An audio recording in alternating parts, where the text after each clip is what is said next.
Maternal viral infection and immune response are known to increase the risk of altered development of the fetal brain. Given the ongoing global pandemic of coronavirus disease 2019, COVID-19, investigating the impact of SARS-CoV-2 on fetal brain health is of critical importance. We report the presence of SARS-CoV-2 in first and second trimester fetal brain tissue in association with cortical haemorrhages.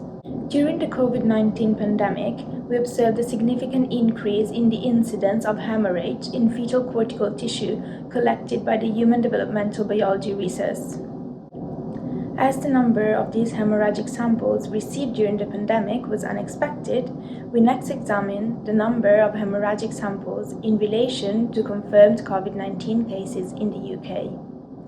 Hemorrhagic samples were received during periods of time when confirmed COVID-19 cases were highest, and the majority of these hemorrhagic samples were between 12 to 14 post-conception weeks. So to do that, we wanted to check if COVID-19 was present in these cortical samples. And to do that, we performed immunofluorescence stainings targeting the COVID-19 spike protein. So we did immunofluorescence stainings in hemorrhagic samples compared to non-hemorrhagic samples, and we found presence of spike protein sparsely in the cortex and very abundant in the choroid plexus of hemorrhagic samples. In addition to this, we've also detected spike protein in the placenta, umbilical cord, and amnion tissue. Hemorrhagic cerebral injury is known to be often associated with a reduction in blood vessels integrity.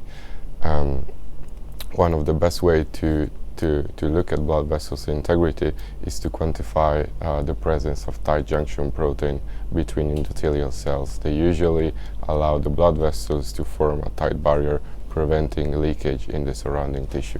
Again, we stained for claudin 5 protein, which is one of these tight junction proteins, and we found a significant reduction in presence of claudin 5 in the vessels of hemorrhagic samples compared to typical samples. Whilst we found no significant difference in CD68 positive macrophages, we did see a significant increase in IBA1 positive microglia and S100A9 positive monocytes within the hemorrhagic cortical tissue.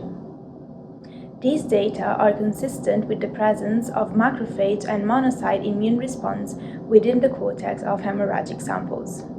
Overall, our findings indicate that SARS-CoV-2 infection may affect the fetal brain during early gestation and highlight the need for further study of its impact on subsequent neurological development.